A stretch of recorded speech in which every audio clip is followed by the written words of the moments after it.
She did not mean to open that door, but when she did, her life split in two, before that ride and after.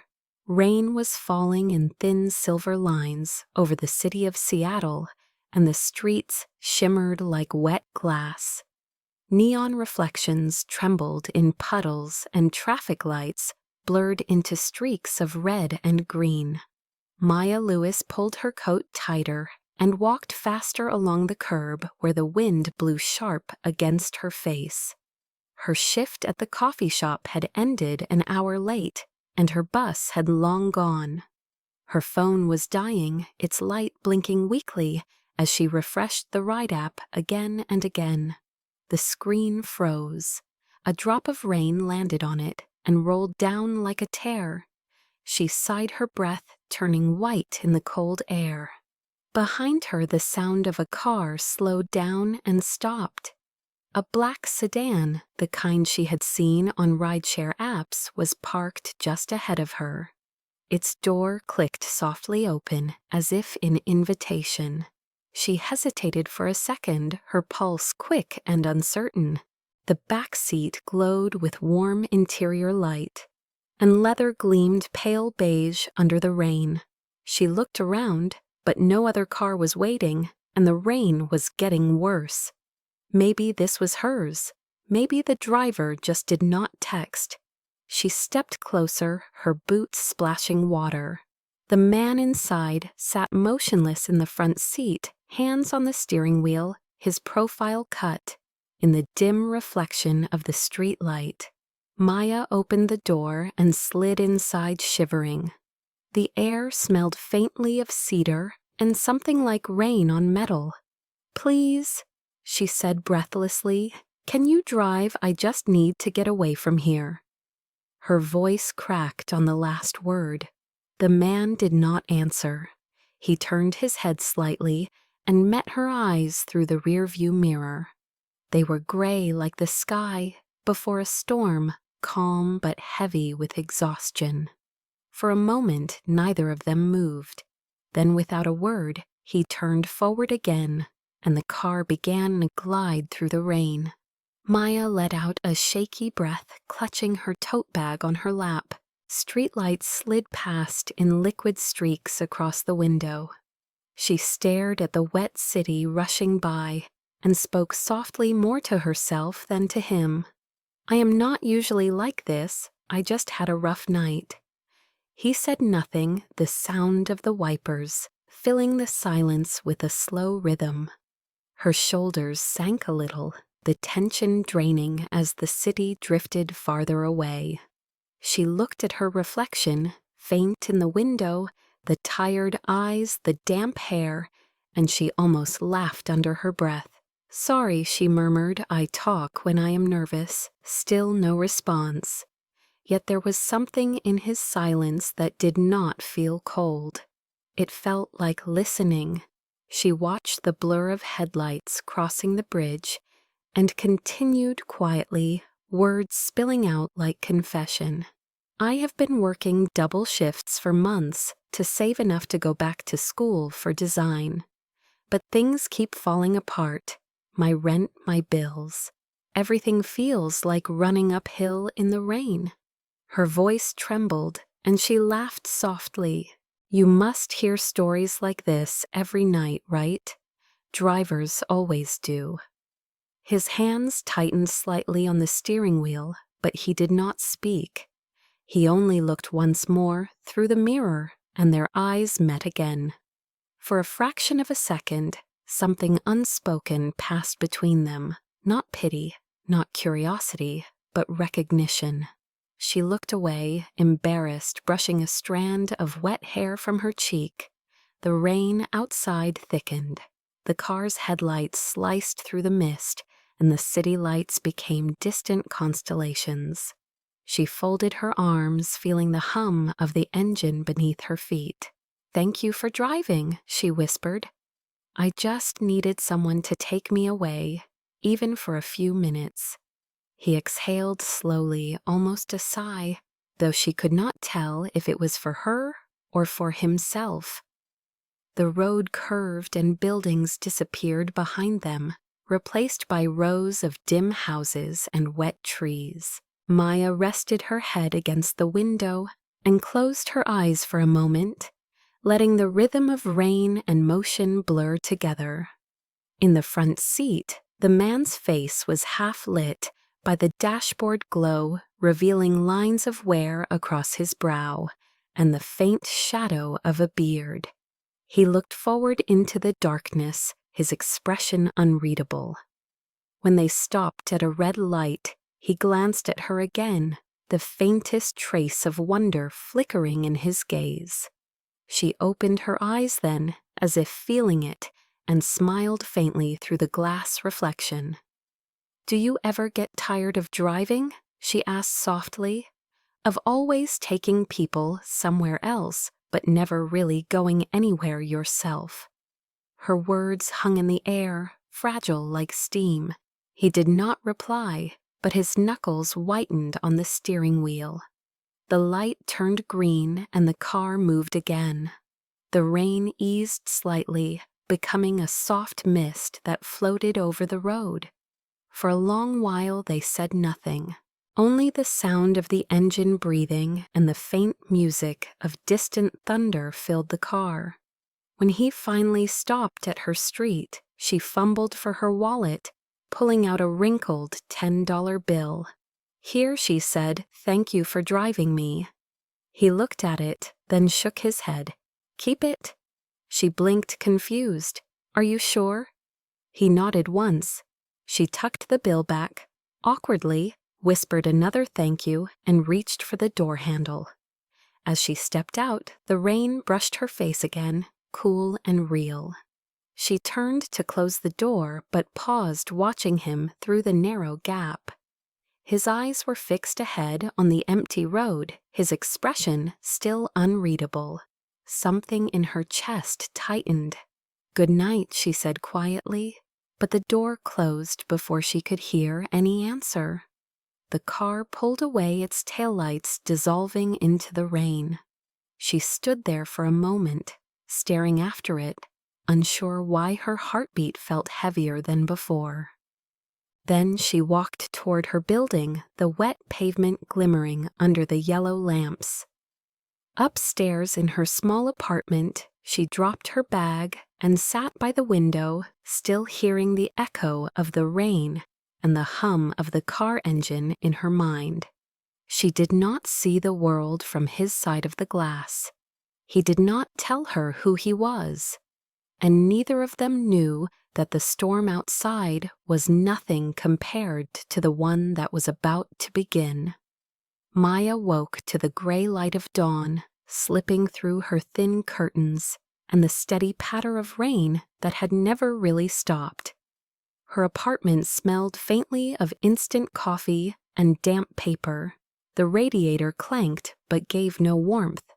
For a moment, she sat still, trying to remember why her chest felt heavy, as if she had dreamt something real. Then it came back, the ride, the silence, the man with the gray eyes who had not spoken, but somehow listened.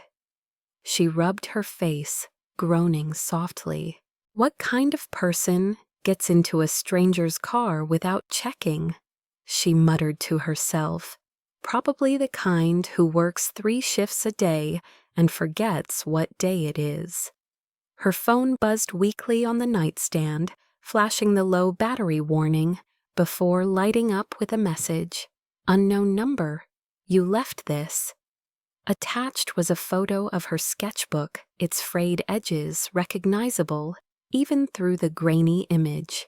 She froze her breath, caught between relief and embarrassment. So he had her number, meaning she must have left the book on the seat. Her fingers hovered above the keyboard. "Thank you." "Could I meet you to get it back?" she typed hesitantly, then hit send before she could overthink. She stared at the screen for a minute that felt longer than it should until his reply appeared. "Corner of 3rd and Pine, 10 a.m. The words were simple, nothing more. No name, no explanation. Maya pulled on her jeans, and sweater brushed her hair into a loose knot and slipped out into the cold. The city looked washed clean, yet weary fog, lingering like unspoken thoughts between the buildings. By the time she reached the cafe on 3rd and Pine, her heart was thudding unreasonably fast. She took a seat by the window, hands wrapped around a chipped mug of coffee. Every time the door opened, she glanced up. When he finally entered, she almost missed him. No suit, no umbrella, no air of confidence that usually fills the space around wealthy men. Just a plain black jacket, dark jeans, damp hair brushed back, and those same unreadable eyes. He spotted her immediately and walked over, holding the sketchbook under one arm. "You left this," he said quietly, placing it on the table. She exhaled, half in relief, half in self-conscious laughter. "I can't believe I did that. Thank you for not throwing it out." He shook his head slightly. "You see the world differently. Don't stop drawing it." The simplicity of the words caught her off guard. No one had ever said something like that to her without sounding polite or dismissive. She blinked and smiled awkwardly. "You actually looked through it." His mouth curved faintly. "Only the first few pages. I wanted to make sure it was yours." The way he said it made her pulse stutter. She closed the sketchbook, hugging it to her chest. "I really appreciate it. Most people wouldn't have bothered." "You're welcome," he replied. For a second, it seemed like he wanted to say more, but he glanced toward the window instead, watching the rain slide down the glass. She followed his gaze, wondering what kind of man looked at rain as though it was speaking.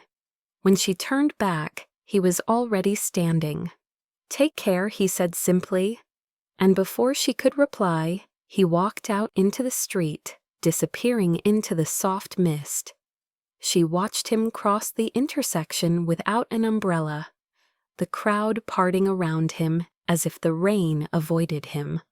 Something about that image stayed in her mind long after he vanished. Back at the coffee shop where she worked, the day dragged on through the usual rush of orders and clinking cups. Her manager barked about tips someone forgot to clock out early, and a tourist spilled caramel syrup all over the counter. Yet Maya's thoughts kept drifting back to the stranger.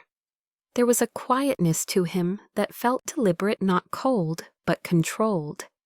A man who carried his grief like a well-tailored coat, visible only to those who looked too closely. When she clocked out, she opened her sketchbook during her short bus ride home.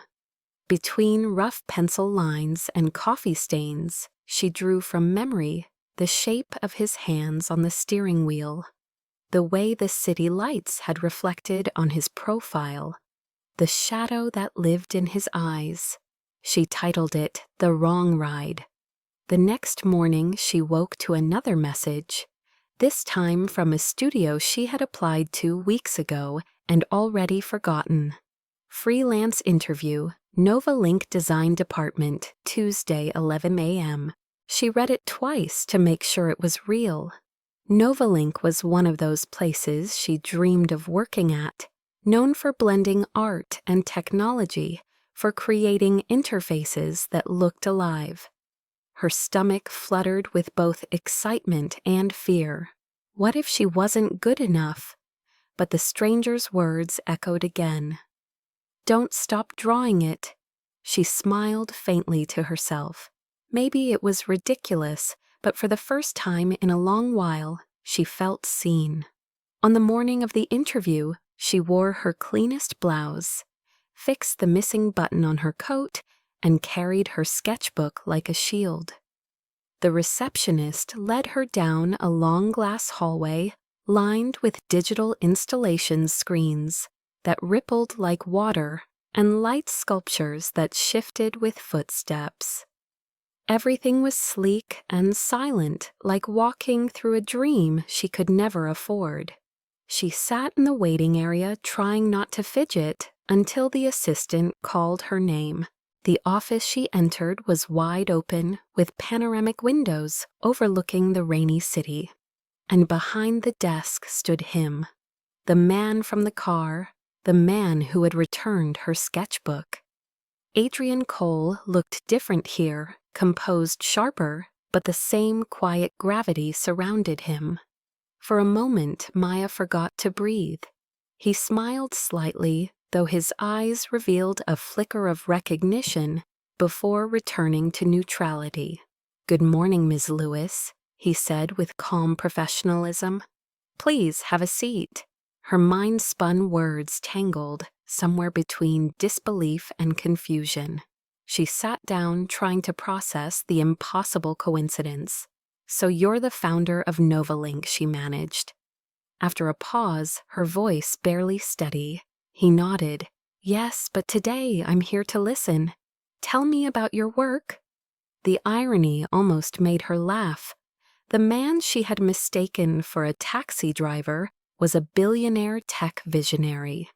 Yet his tone was patient, genuine, not mocking. She began to speak about her concept of blending illustration with user experience, how emotions could shape technology, how design could make machines feel human again. He listened with that same silence she remembered from the car, not distant, but fully present. When she finished, she expected him to smile politely and dismiss her. Instead, he said, "That's exactly what we forget to do here. Remember the human. You're hired." Maya blinked. "Wait, what?" He stood extending his hand. "Welcome to Novalink, Ms. Lewis." The sound of rain filled the room between them.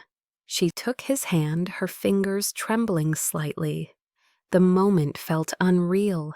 She did not know if it was fate coincidence or the aftermath of a mistake that was never really a mistake at all.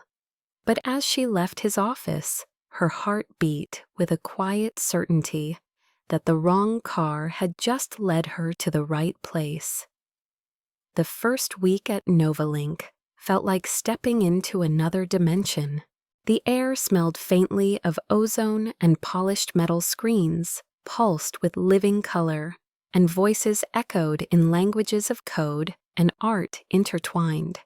Maya moved through it all, like someone wandering through a dream she was afraid to wake from.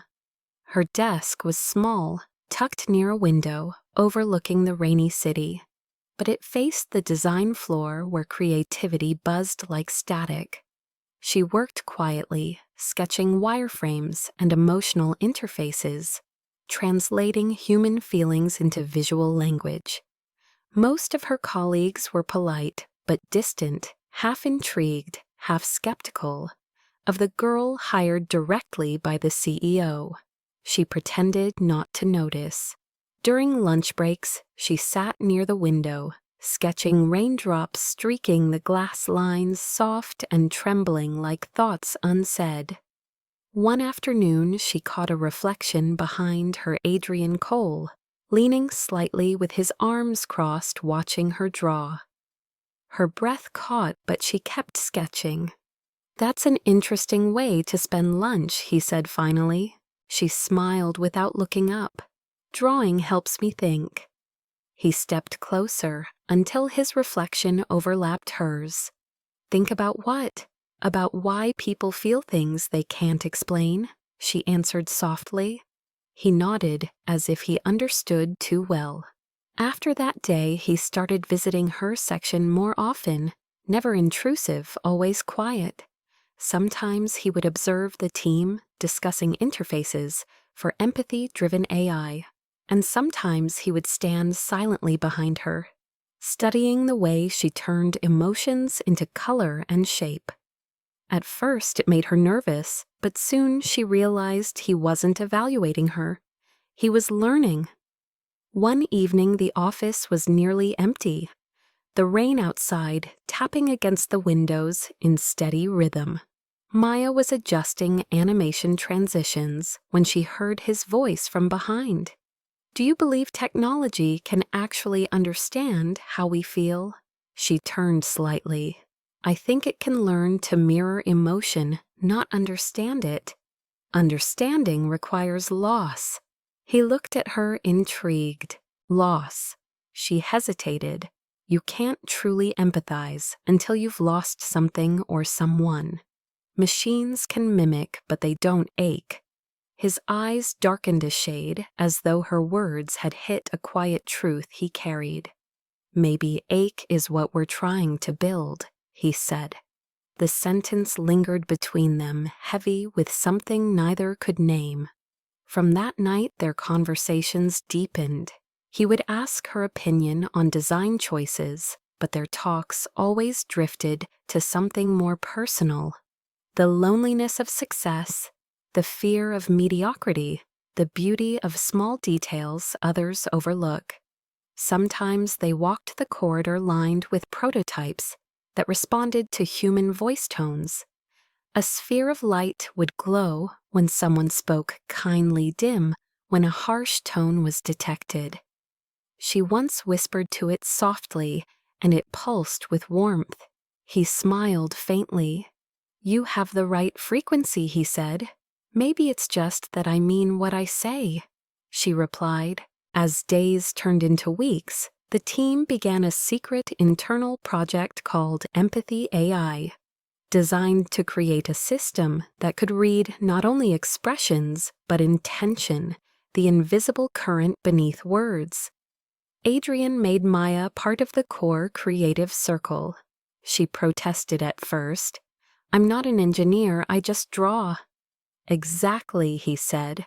That's why you belong here. We have enough engineers. We need someone who still believes people matter. Late nights became routine. They worked in silence, broken only by the hum of computers and the soft tapping of keys. Sometimes she would catch him staring out at the skyline lost in thought, and she wondered what ghosts he was talking to in his head. Other nights she would find small notes on her desk, written in his neat, restrained handwriting. Keep this sketch. It feels alive. Or simply, don't let the gray win. She never replied to them directly, but folded each note carefully between the pages of her sketchbook. Her feelings for him grew quietly, the way light spreads in water, subtle, unstoppable. It wasn't attraction born of wealth or power. She barely understood who he was beyond the office. It was something about his stillness, the way he made space for her words without filling the silence with his own. Yet beneath that calm, she sensed a fracture, a secret weight he never put into words. One night, after a long meeting, she found him alone in the glass conference room, staring at a projection of neural patterns twisting like blue fire. She hesitated at the door. You're still here, she said. He did not look up. Sometimes it's easier to be here than anywhere else. She stepped closer, following his gaze. The light from the screen painted his face in cold hues. What is it? She asked. He finally looked at her. The part of the system that tries to translate human memory into sound. She tilted her head. Sound. Why sound? Because it carries emotion even when words fail. His tone was soft, but filled with something raw. She wanted to ask more, but sensed that pushing might break the fragile peace in the room. So instead she whispered, maybe that's why music hurts sometimes, because it reminds us of things we never said. His mouth curved faintly, but his eyes stayed distant. You think too much, Maya? She smiled. You pay people to. The moment broke into quiet laughter, small but real. As the weeks went by, their bond deepened through fragments of conversations like this, never confessions, only echoes. People in the office began to whisper about the CEO spending time near the design wing, but neither of them cared. Their connection lived between words unseen but felt. One evening, as she packed her bag, she found another note on her desk. Empathy is not built by code. It's built by scars. She traced the words with her fingers, and for the first time wondered what kind of scars a man like Adrian Cole could possibly have. The rain outside began again, as if on cue, tapping against the window like an old rhythm returning. She stood there for a moment, her reflection blending with the city lights, and realized she was no longer afraid of storms.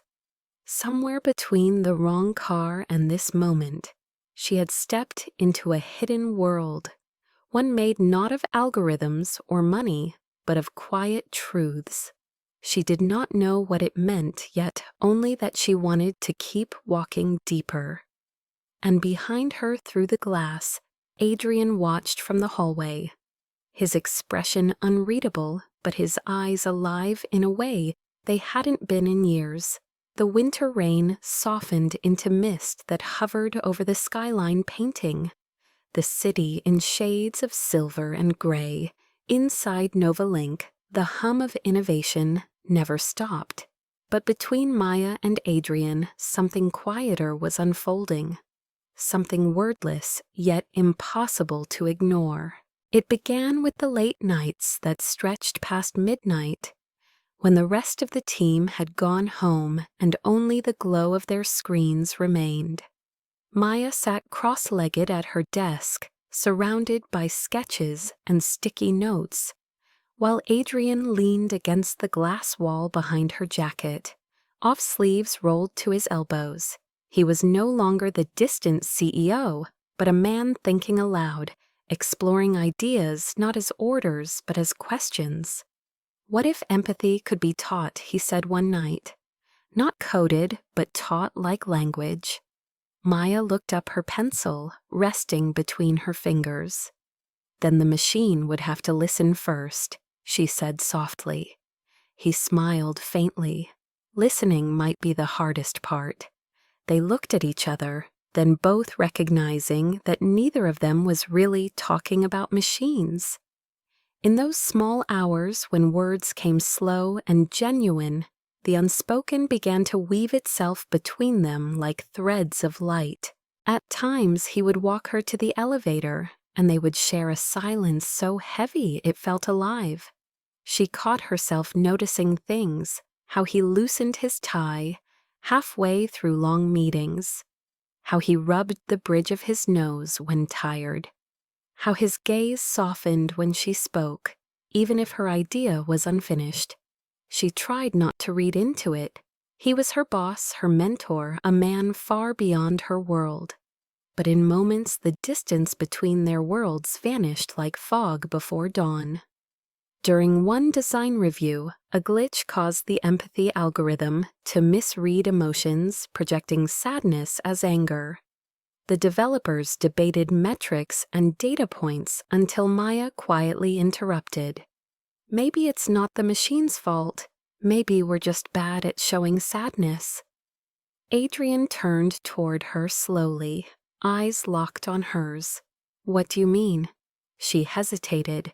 People hide sadness because it makes others uncomfortable. Maybe the AI is just reflecting what we do.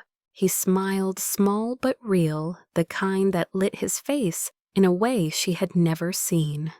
The room fell silent, as if the code itself was listening. Later that day, he found her sketching in the corner lounge, her fingers smudged with graphite. He sat across from her without asking. "You have a way of making the abstract sound human," he said. "Maybe because I'm still trying to make myself understood," she replied. He studied her face for a long moment. "Do people often fail to understand you?" She looked at him, a smile tugging her lips. "All the time." He nodded, as if that made perfect sense. The next day, he left a cup of black coffee on her desk with no note. She looked up to see him passing by, not looking back, but the faintest trace of a smile on his lips. She did not touch the cup until it went cold, afraid that drinking it would break whatever fragile connection had started to grow. Days bled into nights, and their dynamic deepened into a rhythm neither could name. Sometimes their conversations drifted into laughter, sometimes into silence that felt like confession. When Maya caught a cold one evening, he appeared at her workstation holding a small paper bag. "Tea with honey," he said matter-of-factly. "Company health policy." She laughed hoarsely. "You wrote that policy yourself, didn't you?" Maybe he admitted. She looked at him, then her voice dropping. "You don't have to take care of me." His answer came without hesitation. "Maybe I want to." The words landed softly but echoed loud in both of them. That night she dreamed of the car again, the rain his reflection in the rearview mirror. When she woke, her heart was racing. She realized she had never truly forgotten. That first night, the stillness, the feeling of being seen without explanation.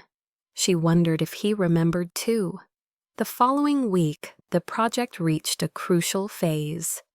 They presented Empathy AI to a panel of investors, and Adrian insisted that Maya lead the creative pitch. Her voice trembled at first, but as she described how the system mirrored human emotional tones through light and sound, confidence took over. She ended with the line, "Maybe technology can teach us to be human again." The room fell silent before erupting into applause. Adrian watched from the back, pride flickering in his gaze. When the meeting ended, he found her outside on the terrace, the city spread beneath them in silver rain. "You were extraordinary," he said. She shook her head. "I just spoke what I believe." He stepped closer, his voice low. "That's what makes it extraordinary." Their eyes met, and for a moment the air shifted.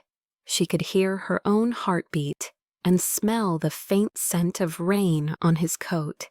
It was not a confession, not yet, but something in both of them broke open. She turned away first, her voice unsteady. "Do you ever feel like the world only rewards noise?" He replied softly, "Maybe that's why I listen when you speak." The wind carried their silence as lights flickered across the city below. In that quiet space between ambition and vulnerability, they had found each other not through grand gestures, but through small mercies. As days passed, their unspoken connection became the heartbeat of the project and of their lives. The team noticed the change, whispering about how the CEO seemed lighter, how the designer smiled more often. Neither of them denied it, but neither dared to name it. One evening, near closing time, she lingered by the window as he packed up. The office lights dimmed to a soft gold. "You know," she said, "sometimes I think empathy isn't something we teach machines. Maybe it's something we remember through them." He looked at her for a long time before answering. "You might be right." She turned to go but paused at the door. "For what it's worth," she said quietly, "I think you're learning too." He smiled faintly, voice a whisper. "Only because you're here." As she walked away, the reflection of her figure in the glass lingered behind him like a memory he did not want to lose. Alone in the office, Adrian leaned against the desk, running a hand through his hair. He had built companies, survived losses, commanded rooms of power. But this quiet understanding with Maya was the first thing in years that felt real. Outside rain began again, tracing slow rivers down the glass, and for the first time in a long while, he welcomed the storm. The night had settled deep over the city, the kind of stillness that follows long rain when the streets gleam like dark mirrors, and even the air feels heavy with reflection. Inside Novalink, only a few lights remained. Maya sat alone in the design lab, her fingers tracing the lines of a new prototype on her tablet. But her thoughts were elsewhere on the way Adrian's voice softened whenever he spoke to her on the quiet spaces that seemed to breathe between them. The hum of the servers filled the silence steady and hypnotic. She saved her work and stretched, glancing toward the glass walls of the private development wing across the hall. The door stood slightly open, faint blue light spilling into the corridor. She hesitated, then walked closer. Inside the room was empty, except for a single holographic interface, glowing above the main table, its data lines alive with moving patterns of sound waves. On the screen, the title read, Project Cole AI, Emotional Replica. Maya frowned. She had never seen this file before. It was hidden behind several layers of access encryption, but the screen had been left unlocked as if waiting. She stepped closer, curiosity outweighing caution. The sound graphs shimmered like heartbeats pulsing gently, with waves of human emotion encoded into frequency. She tapped one of the files labeled Voice Test 7. The room filled with a man's voice, not synthetic, not robotic, but painfully human. It said softly, Adrian, you always build things to fill silence. Maybe one day you'll learn to sit in it. The sound froze her where she stood. The voice was familiar in the way grief is familiar, heavy with something she didn't understand. Another clip auto-played, the same voice laughing this time. Don't forget to live, brother. Her breath caught. Brother. Her eyes widened as realization dawned. This wasn't part of empathy AI. This was something else personal, raw, unfinished. Behind her came a quiet sound of footsteps. She turned quickly, her heart racing. Adrian stood in the doorway, his shirt sleeves rolled, eyes shadowed under the soft blue light. You weren't supposed to see that he said, his voice calm, but carrying a weight she hadn't heard before. I'm sorry, she stammered. The door was open. I thought it was part of our data set. He stepped into the light, his face unreadable. It isn't. She looked back at the screen, then at him. That's your brother's voice, isn't it? He hesitated, then nodded once. He died 3 years ago. We were building Novalink together. When the accident happened, He stopped, searching for words that didn't come. You built this to hear him again, she said quietly. Adrian ran a hand through his hair, exhaling. I couldn't stand the silence. Every day I came in here, and it felt like he was still in the code somewhere. So I tried to bring him back, even if just as sound. Maya's throat tightened. That's why you started Empathy AI. It's not about profit, it's about grief.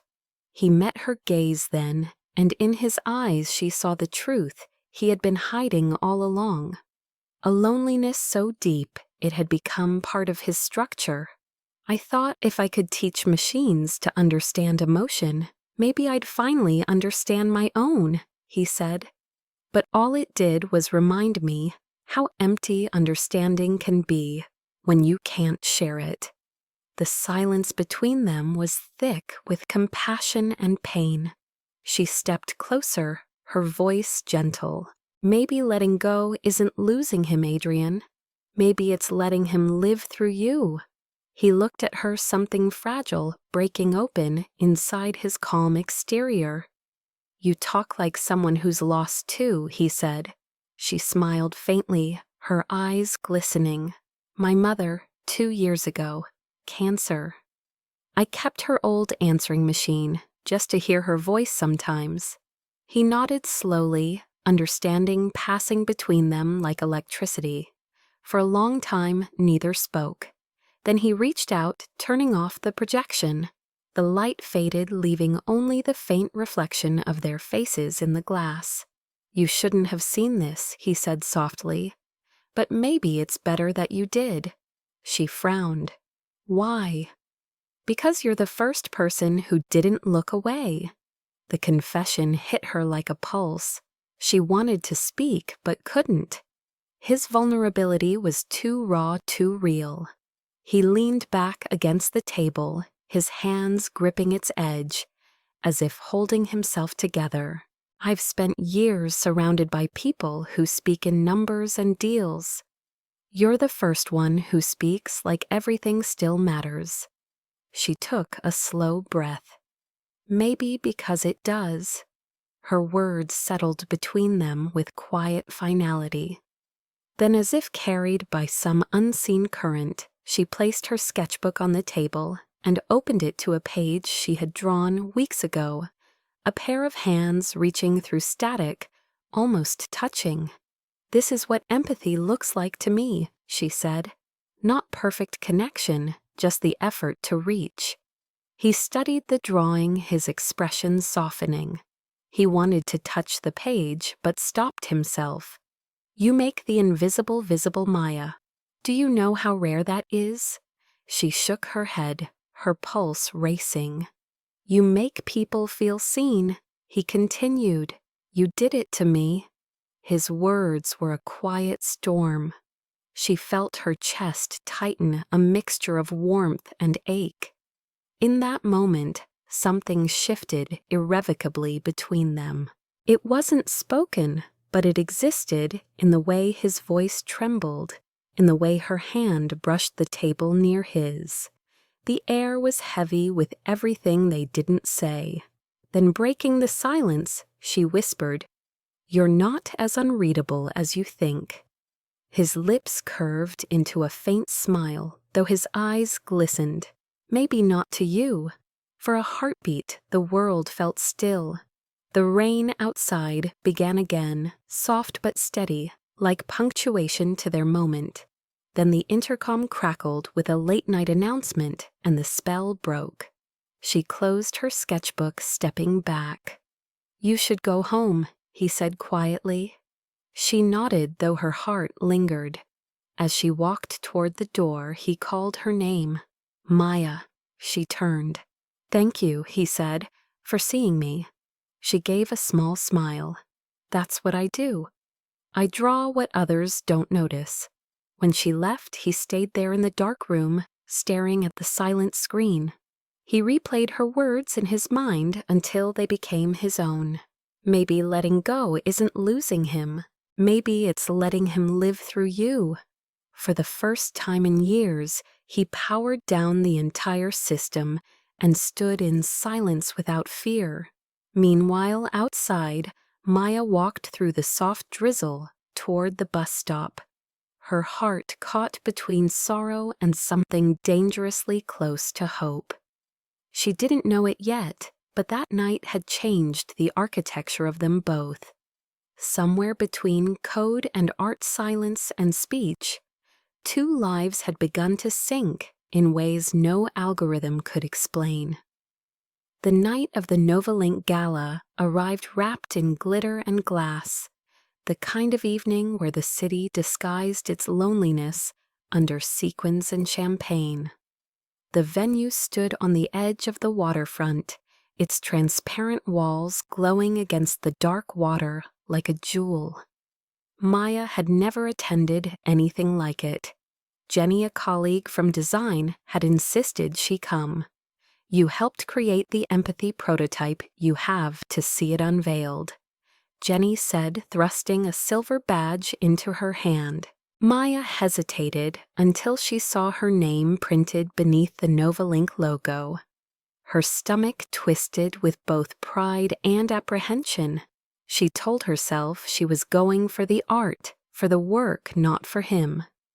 Still, as she stood before the mirror in her small apartment that evening, adjusting the borrowed black dress, she could not stop thinking about Adrian.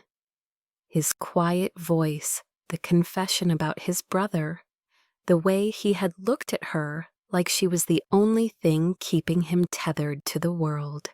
The rain had stopped hours ago, but the air still shimmered with moisture. When she arrived, the ballroom was already alive with movement men in tuxedos, women in gowns, cameras flashing. The walls shimmered with digital displays of the new Empathy AI interface, glowing like fireflies trapped in glass. Maya stepped inside, clutching her purse, her heart pounding. She found a seat at the back, trying to disappear among the rows of guests. On stage, a large banner read, "Technology that feels."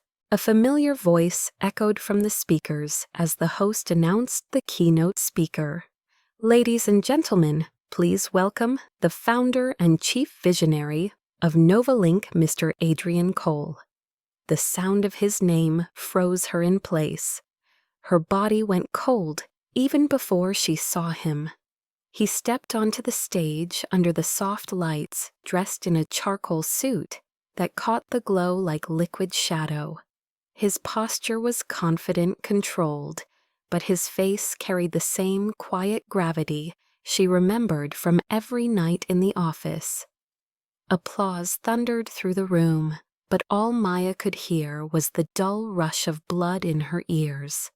She stared at him, unable to reconcile the man before her with the stranger who had once driven her home through the rain without saying a word.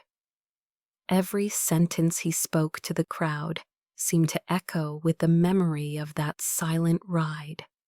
The realization hit her like a physical blow. He had known who she was all along. The billionaire she had mistaken for a taxi driver had walked back into her life and never said a word. Her breath caught. Around her, people clapped and smiled, while her world tilted off balance. She rose from her chair, unsteady, ignoring the curious glance from Jenny beside her. "I need some air," she whispered, slipping out of the ballroom before anyone could stop her. In the corridor, the lights were dimmer, the sound of the crowd muffled. She pressed her palms against the cool marble wall, trying to breathe. Betrayal burned in her throat, sharp and disbelieving. Behind her came the soft echo of footsteps. "Maya, wait!" The voice was unmistakable. She turned slowly. Adrian stood at the end of the hallway, the polished image of success stripped away by the look in his eyes. "How long?" she asked, her voice raw. "How long have you known? Since the first day you walked into my office. Why didn't you tell me?" He stepped closer. "Because I didn't want it to change what we were building." "What we were building?" she repeated, her voice trembling. "You mean the project or the illusion?" His jaw tightened. "It wasn't an illusion." "You lied to me," she said, tears burning behind her eyes. "You let me talk to you that night like you were just some driver, while you sat there knowing exactly who you were. Do you know how humiliating that feels?" He reached out, but she stepped back. "Maya, please, it wasn't about deception. That night I wasn't the CEO. I was just a man who didn't want to be alone." She laughed bitterly, the sound cracking. "And I was what your reminder of humility, your experiment in empathy." His face fell, the calm unraveling. "No, you were the first person in years who spoke to me without wanting anything. You made me feel human again." Her heart ached at the sincerity in his voice, but the pain was stronger. "You should have trusted me enough to tell me the truth. You say empathy is the heart of your company, but you couldn't even be honest with me." He looked down, the weight of her words pressing into him. "You're right," he said quietly. "I was afraid that the moment you knew who I was, you'd see me the way everyone else does." The air between them trembled with everything unsaid. She shook her head, tears sliding silently down her cheeks. "You talk about understanding emotion, but all you do is control it. You built machines that can feel while you forgot how to." The hallway went still. For the first time, he had no defense, no brilliance to hide behind. Maya turned away. "I can't do this," she whispered. "Not when I don't even know which part of you is real." Adrian's voice followed her as she walked toward the exit, quiet but desperate. "The part that cared about you was always real." She paused for a heartbeat but didn't look back. The door closed softly behind her, leaving him standing alone under the hollow echo of applause from the ballroom beyond. He stared at his reflection in the glass wall, the CEO everyone admired but no one knew. The lights outside flickered against his face like waves of broken data. For the first time he realized that all his brilliance, his empire, his carefully built walls, had brought him to this exact emptiness. Meanwhile, Maya stepped out into the night air, her heels clicking against the wet pavement. The world spun with blurred reflections of light. She walked until the sound of the gala faded completely. Her phone buzzed headlines already spreading. Novalink CEO reveals revolutionary empathy AI at gala. She scrolled past the photos numbly until she saw her own face in the background of one half turned unaware. The caption beneath read "Unknown woman, seen leaving early during speech, rumored link to CEO." Her stomach dropped. It didn't take long for whispers to become fire. By morning, gossip sites and tech blogs were dissecting every photo, every pixel, spinning stories of secret affairs and scandal, employees' secret connection with billionaire visionary. Maya's name trended for all the wrong reasons. At the cafe near her apartment, 2 customers whispered over an article with her picture. She turned away before they noticed. The world she had built through quiet work and fragile hope began to crumble in a noise she couldn't stop. Across the city, Adrian sat alone in his office. The skyline spread before him like an accusation. The celebration meant nothing. Investors called with praise. The board congratulated him, but his phone lay silent where her name used to light up the screen. He opened the empathy prototype, the one she had shaped with her sketches, and spoke into it softly. "What does remorse sound like?" he asked the machine. The interface pulsed but gave no answer. He smiled sadly. "Exactly," he whispered. The next day he stood outside her building as rain returned to the city, soaking his coat. She emerged carrying a box of personal items from work, eyes shadowed with exhaustion. When she saw him, she froze. "Please just let me explain," he said. She shook her head. "You don't get to explain away a lie that big. You had every chance to tell me who you were. Instead, you let me walk blind while the world laughed behind my back." His voice cracked, a rare fracture in his composure. "Maya, it was never a game. I just wanted to be someone real for once." "Maybe you needed honesty," she said, "but so did I." She turned and walked inside the door, closing between them like a final line of code, shutting him out. He stood there in the rain, the city lights blurring around him, and for the first time in years, Adrian Cole had no idea how to fix what was broken. The days that followed moved like fog, slow and suffocating. Maya stopped checking her phone. The first morning after the gala, she woke to find her inbox flooded with headlines and messages she wished she could unread. Some were curious, some cruel, all of them wrong. Gold digger targets tech mogul. From waitress to CEO's muse. The face behind the empathy scandal. Her name, once small and anonymous, now existed everywhere it shouldn't. The cafe down the street where she used to sketch had her photo on the gossip magazines near the register. The barista who once smiled now looked at her with pity. At Novalink, her ID access had been revoked, An HR email marked suspension under review arrived with the kind of sterile tone that made guilt sound procedural. She packed her things quietly, her desk drawer full of sketches, sticky notes, and the coffee cup Adrian once left for her. She hesitated before throwing it away. The office around her buzzed with whispers that stopped when she turned. Jenny caught her in the elevator and hugged her tight. "I know it's not true," she whispered. Maya forced a nod, but she couldn't speak. Outside the city, rain fell again, as if mocking her. She walked home under an umbrella that barely held against the wind, her reflection fractured in puddles, her face appearing and disappearing in the water like a ghost of her own story. By the time she reached her apartment, exhaustion had hardened into numbness. She dropped the box on the floor and sat by the window. Across town, Adrian stood in his penthouse office, staring out over the same storm.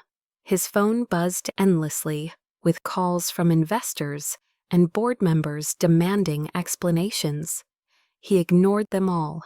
The world saw his silence as guilt, but for once, silence was all he had left. The headlines that had once praised him for humanizing technology now mocked him for dehumanizing love. Empathy, AI, irony, and motion. The CEO who simulated feelings better than he lived them. He switched off the screens, the walls of glass reflecting only himself. In the darkened reflection, he saw the truth. He had built an empire to replicate emotion, yet failed to preserve the one real connection he had found. At midnight, he drove through the city streets with no destination. The same route he had taken the night Maya mistook his car for a ride. He stopped outside her building, waiting in the rain, like a man rehearsing regret. The windows glowed faintly above, but no shadow moved. He wanted to go inside, to beg her to listen, but his name was poison now. Anything he said would only burn her more. So he stayed until dawn, then left without knocking. In the weeks that followed, the noise of the scandal faded from headlines but lingered in whispers. Maya avoided the internet, deleted her social media, and stopped drawing. The sketchbook that had once been her escape now felt like a mirror she couldn't face. She found a job cleaning at a small art studio in Capitol Hill, working nights when no one would recognize her. The walls were lined with canvases. She didn't paint colors that weren't hers, but being surrounded by creation. Even someone else's kept her sane. Sometimes when she swept the floor, she imagined what Adrian was doing. Whether he still walked through empty corridors at Novalink, talking to machines that couldn't answer. She told herself she didn't care. She told herself the story was over. Yet every time it rained, she found herself watching the reflections in the streetlights, half expecting to see his car pull up again. In another part of the city, Adrian withdrew from everything that once defined him. He turned down interviews, skipped board meetings, and stopped giving speeches. Novalink's valuation dipped. Analysts speculated that he was burned out, that he was building something secret, but the truth was simpler. He was broken. He visited his brother's grave one gray morning, the sky heavy with unfallen rain. The stone was simple, his own company logo carved discreetly at the bottom. He knelt beside it and whispered, "You always said empathy starts where control ends. I think I finally understand." The wind moved through the grass like breath. He closed his eyes, and for the first time in years, he cried not for his brother, not for his company, but for the woman who had seen him and then turned away. In that silence, something inside him began to shift.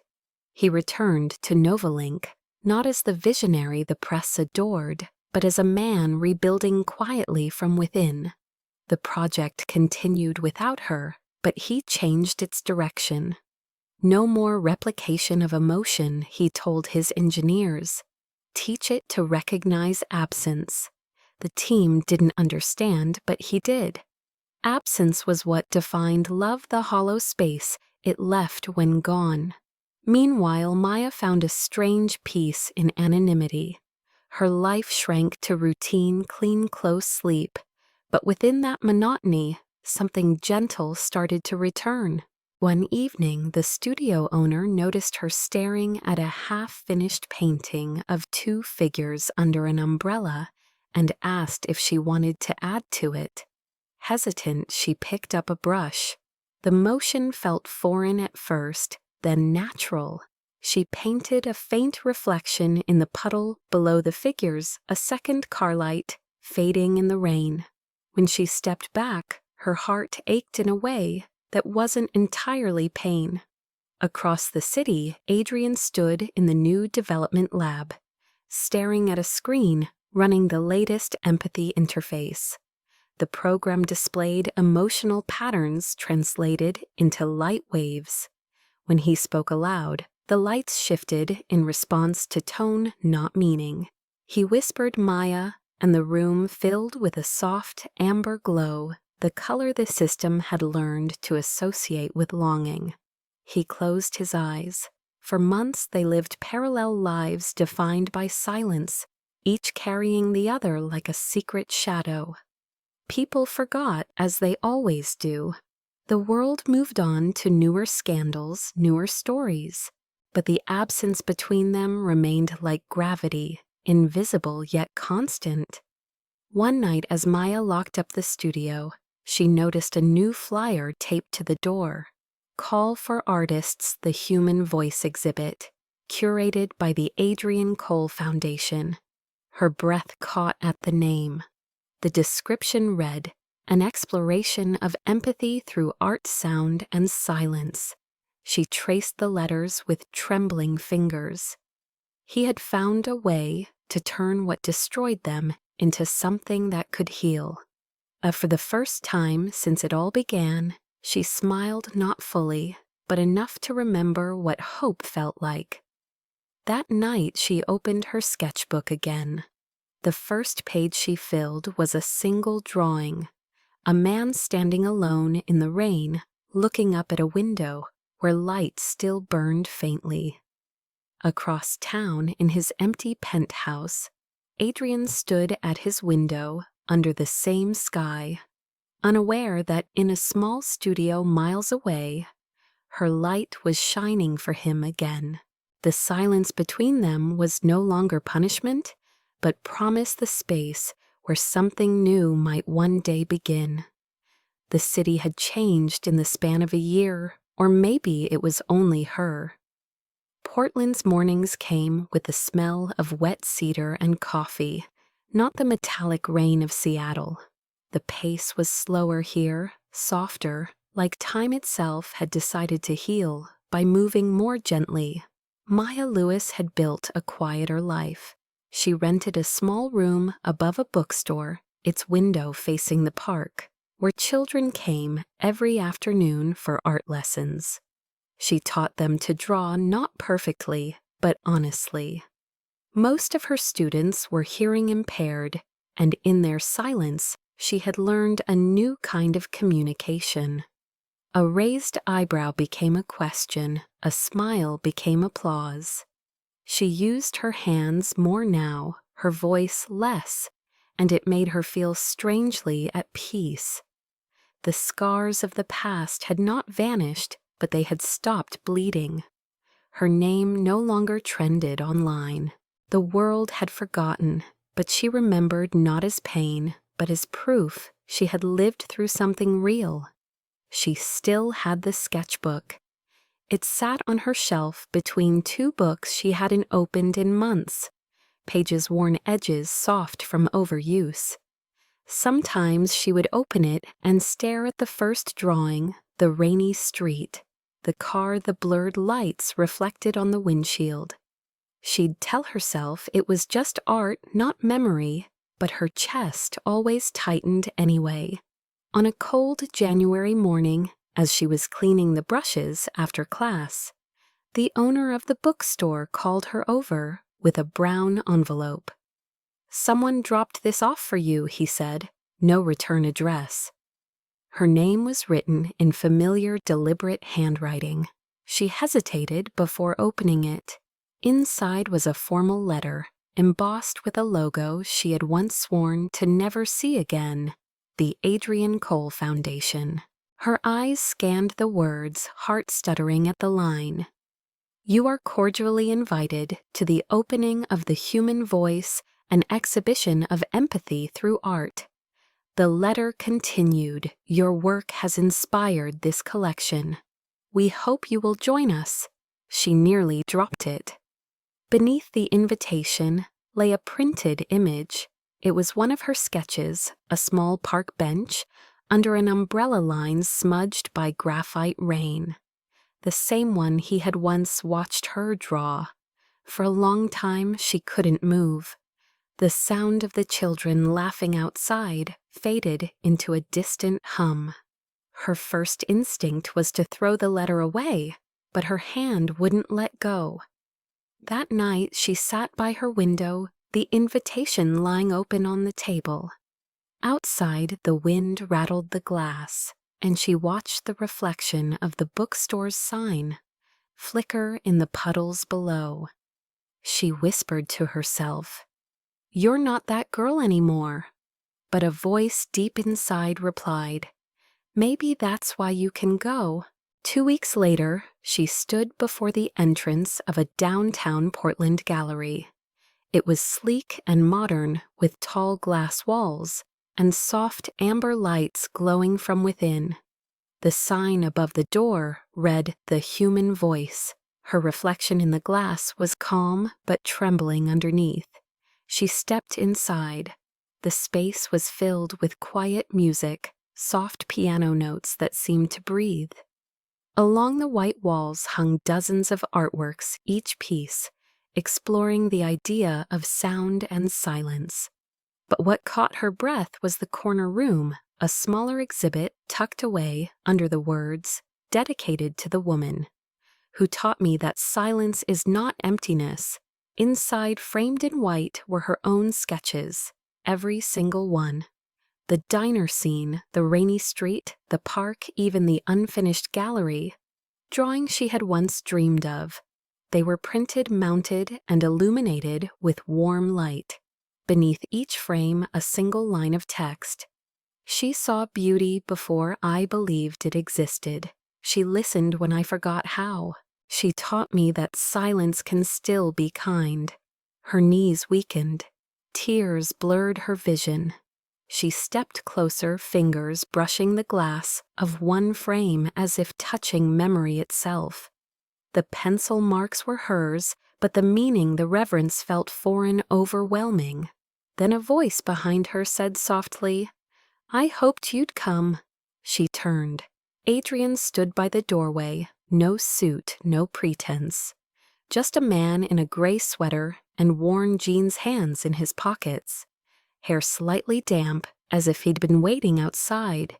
He looked older, not in years, but in weight carried. The crowd around them faded. The gallery noise dissolved into silence.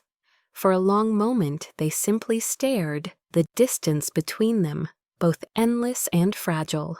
Finally Maya found her voice. "You did this." He nodded. "Not for redemption, for truth."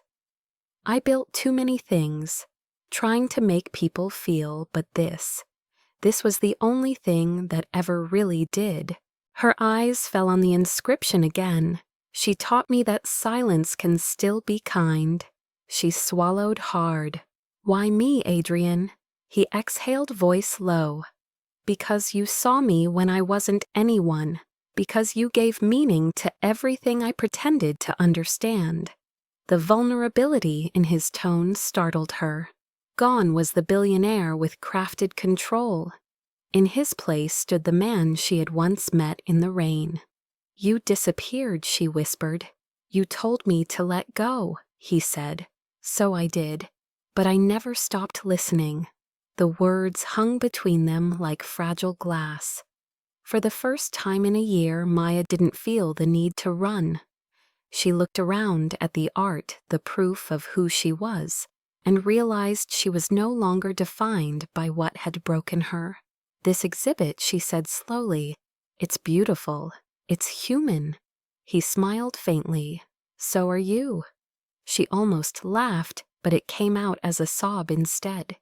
He took a small step closer, but didn't reach out. "I won't ask for forgiveness," he said softly. "I only wanted you to see what your truth made possible." She shook her head, tears slipping freely now. "You don't get to decide what my truth means." "I know," he said. "That's why I'm here to hear yours if you'll let me." For a moment, neither moved. Then Maya took a slow breath and stepped past him toward the exit. But before leaving, she turned once more to the wall of sketches. Her voice trembled but held strength. "You turned my pain into art, Adrian. Maybe that's enough." She walked out into the cool evening, heart-pounding lungs, full for the first time in months. Outside the city was alive with rain again. Behind her, through the gallery's glass walls, Adrian watched her go.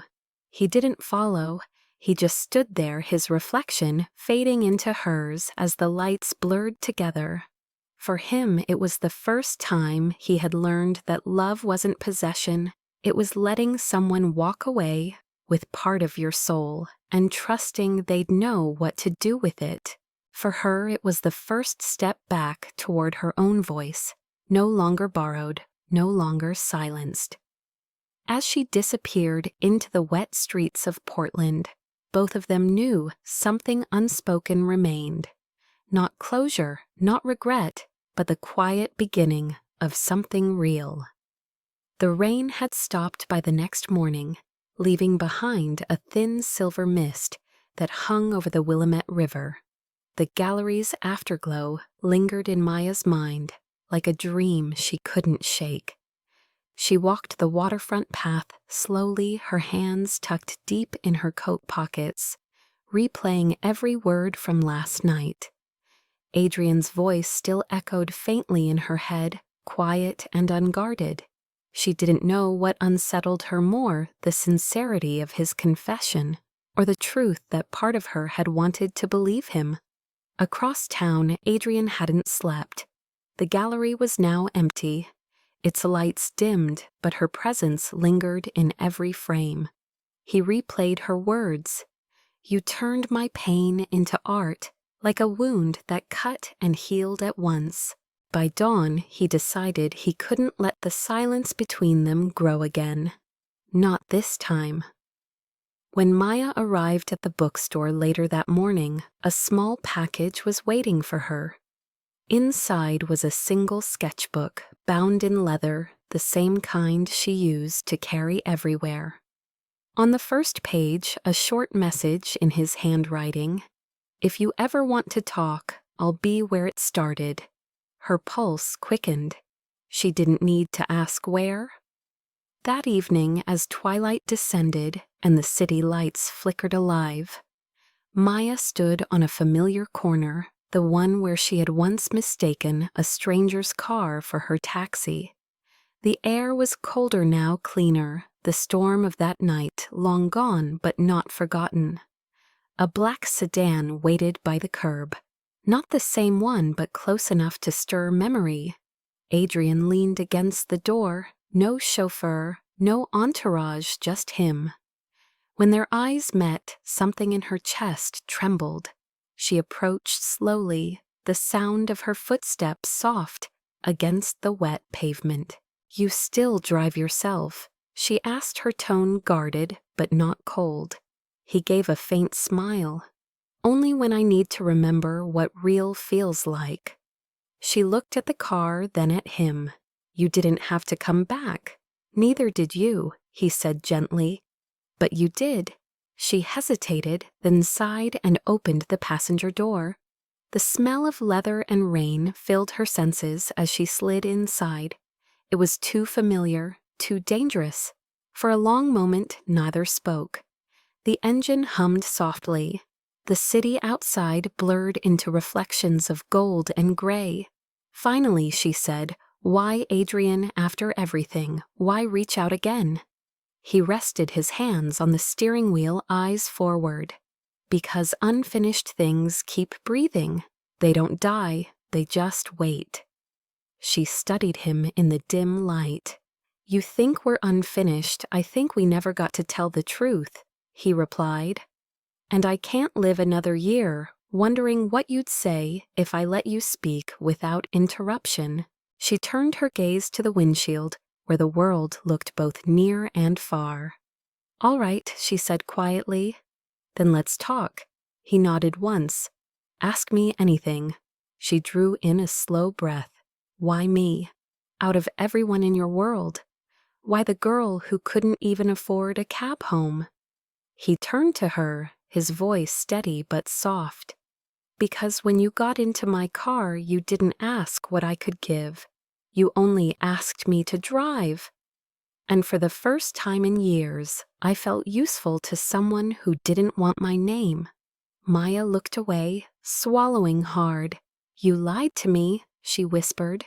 "You watched me pour my life out to a stranger, and you said nothing." "I know," he said quietly. "And I'd undo it if I could. But that silence back then, it felt like the only way to exist without being the man everyone expected. I just wanted to be human, even for one night." She turned back, eyes glassy but sharp. "And what about me? Did you ever think what it would do to me when the truth came out?" He winced. Every day since, they sat in the weight of that admission. The car windows fogged faintly from their breath, as if the air itself was holding tension. After a long silence, she asked, "And now what do you want from me?" He hesitated. "Nothing you don't want to give." "So this isn't another redemption project," she said bitterly. "No," he said. "This is just me wanting to be real, without the foundation, without the press, without the mask." Her shoulders relaxed slightly, though her voice stayed cautious. "You know, when I left Seattle, I promised myself I'd never let anyone write my story again." He smiled faintly. "Then maybe it's time you write mine too." That line disarmed her. It wasn't romantic, it was raw, vulnerable. She leaned back, letting out a long breath. "Do you still build things that pretend to feel?" she asked. "No," he said. "Now I build things that listen." She nodded slowly, her fingers tracing the seam of her coat. "And what do you hear when you listen to me right now?" His eyes softened. A woman who still feels too much and pretends it doesn't hurt. Her throat tightened and she almost laughed through the ache. "You're still good at reading people. Only you," he said. Silence filled the car again, but this time it wasn't suffocating. It felt suspended, fragile but alive. Finally she spoke. "I don't know if I can forgive you, Adrian."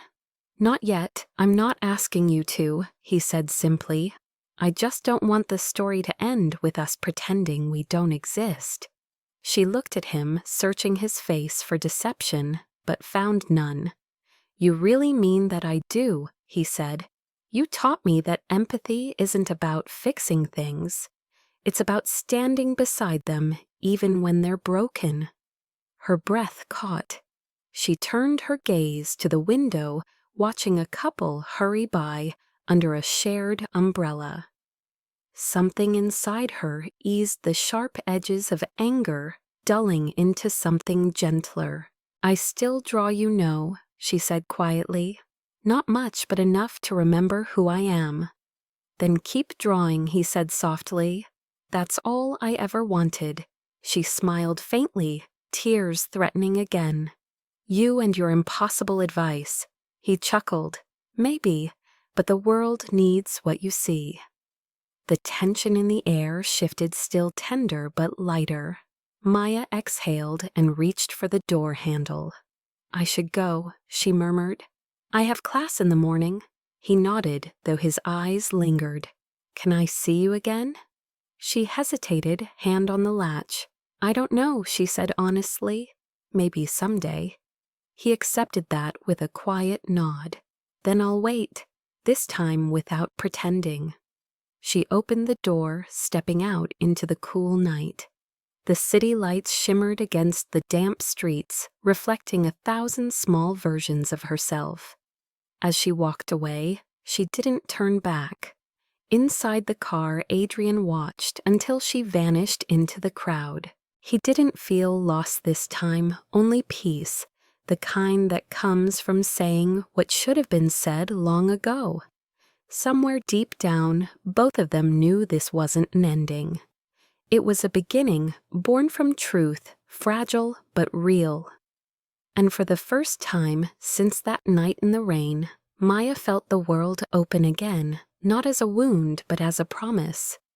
The following autumn arrived quietly, as if the world itself had learned to speak in whispers. The leaves in Portland turned amber and rust, drifting across the narrow streets in slow spirals. Maya's life had found a rhythm again, simple and self-made. Her art classes at the community center were full, her students eager, their laughter the brightest sound in her day.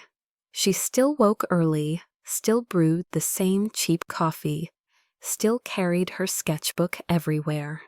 But sometimes when rain tapped on her window, she found herself gazing out under the necessary, wondering where he was and if the city of glass and code still held his shadow. One evening after class, she stayed behind to clean the brushes her fingers stained with blue and gray paint. The children had drawn their own dreams of cities and skies. On the blackboard, she had written 3 words: see, feel, listen. It had become her mantra, though she never said whose words they once were. The lights flickered as she locked up, and when she stepped outside, the scent of wet asphalt hit her like a memory. Rain again.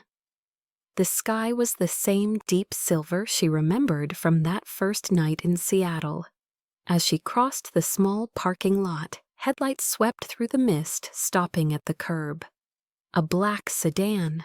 Her breath caught her pulse, betraying her calm. The window rolled down slowly, and there he was, Adrian Cole, older maybe, but softer somehow. The sharp lines of ambition had been replaced by something quieter. He smiled through the drizzle. Need a ride? She stared, half laughing, half breathless. You still haven't learned to use an umbrella, have you? He grinned faintly. I figured some storms are worth getting wet for. For a long moment, she just stood there, heart suspended, between memory and present. Then she shook her head, but the smile reached her eyes. You owe me a real ride home, remember? His reply was immediate, almost a whisper. I haven't forgotten. She opened the passenger door and slid in. The sound of rain on the roof wrapped around them like a song only they knew. The car was warm, faintly scented with cedar and coffee. He had turned off the radio. Only silence remained, the kind that felt full, not empty. You look good, he said quietly, eyes flicking to her sketchbook, resting on her lap. So do you, she replied, then added with a smirk. Less CEO, more human. He laughed softly. That's progress. They pulled onto the road, the city lights reflected in the puddles, like constellations scattered beneath their wheels. For a while neither spoke. The world outside blurred into gold and blue, and every passing street lamp seemed to echo the rhythm of their hearts, slow, steady, real. Maya glanced at him, studying his profile as he drove. There was peace there and maybe something close to humility. Do you still build things that listen? She asked. He nodded. We've turned the project into something new. It helps people reconnect, grief counseling therapy, even art workshops. Your words shaped it more than you know. She blinked, moved. You mean the world learned empathy from my mistakes. From your courage, he corrected gently. You didn't just forgive silence, you taught it how to mean something.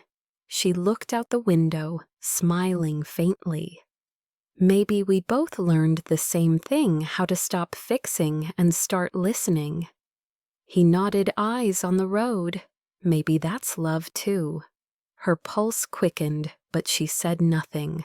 The car slowed as they reached the bridge, the city unfolding before them in a sweep of lights reflected on the water. She turned toward him, her voice soft but clear. You waited a long time to find me again. He smiled without looking away from the road. I told you I'd wait without pretending. And what are you pretending now? Nothing, he said. I just want to drive. No masks, no lies.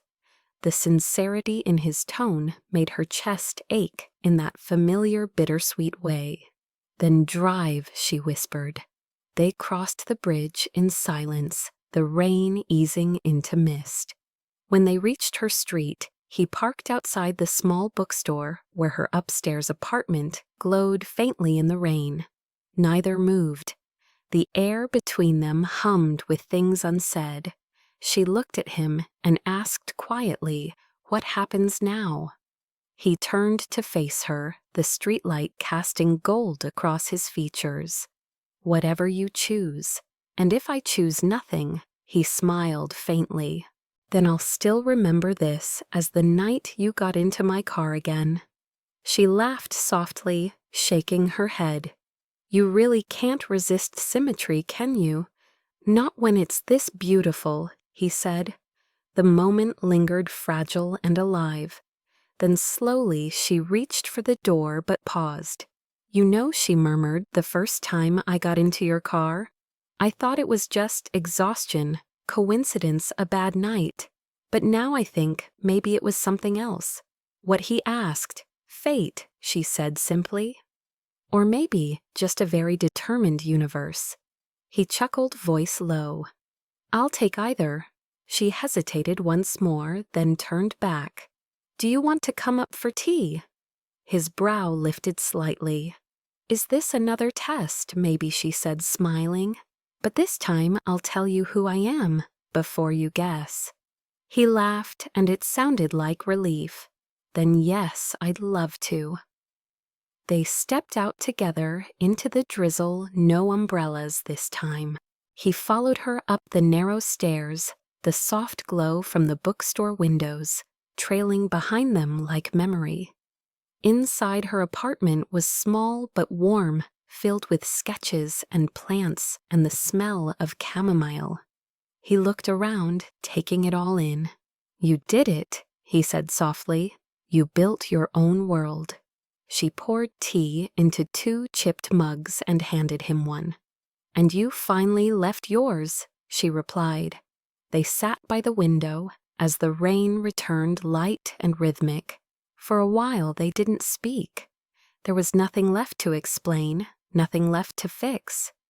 Just the quiet hum of 2 people who had found each other not in perfection, but in persistence.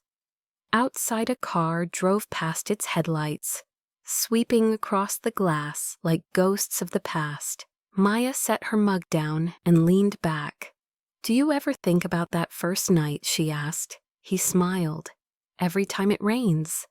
"And do you still believe in mistakes?" "Not anymore," he said. "Some doors are meant to be opened, even by accident." She looked at him, her eyes soft. "Then maybe this time it's not the wrong ride." "No," he said, his voice barely above a whisper. "This time it's the one that takes us home." The sound of the rain deepened the room, filling with warmth and quiet. For a long moment they sat there watching the city shimmer beneath the storm, the ghosts of their past fading into the night. Then, almost without thinking, she reached out and touched his hand. He turned his palm upward, closing it gently around hers. No promises, no confessions, just the truth of contact. Two people who had once collided by chance, now finding peace in the same stillness. Outside the city, breathed alive and endless. The rain traced paths down the window like stories rewritten. And as the lights reflected off their joined hands, the voice of the story, soft, certain, cinematic, spoke the final lines. The first time she got into his car, she didn't know who he was. The second time, she didn't care. Because sometimes the wrong ride takes you exactly where you belong. Before you go, take a deep breath and let the sound of the rain linger a little longer. Because stories like this aren't just about two people finding each other. They're about us, about the quiet corners of our hearts that still believe in second chances. If you felt something tonight, if a single line, a glance, or that final touch by the window made your chest tighten, then don't just scroll away. Stay with it. Let yourself remember what it feels like to want to forgive, to hope. Somewhere out there, someone is standing in their own storm, waiting for a door to open by accident, waiting to be seen the way Maya saw Adrian, not through wealth or status, but through silence. Maybe that's you. Maybe it's someone you love. And maybe that's why you're here listening, letting this story remind you that timing doesn't have to be perfect for something to be real. Because sometimes love isn't found in grand gestures or fairy tales. It's in the quiet return, the second ride, the moment you realize you no longer need to pretend. If this story touched, you share it. Let it find another heart that needs to believe again. Tell us in the comments, where are you watching from tonight? What would you have done if it were you stepping into that car, not knowing it would change everything? I want to hear your thoughts, your hopes, your what-ifs. And if you haven't already, hit subscribe and turn on the bell so you'll never miss another night like this. Another world of rain light and souls finding each other in the most unexpected ways. Because every story we share here isn't just fiction, it's a mirror. And maybe, just maybe, the next one will sound a little like your own. Thank you for spending this moment with me, for letting this story breathe inside you. Until next time, hold on to the quiet, the rain, and the belief that sometimes getting into the wrong car might be exactly what takes you home.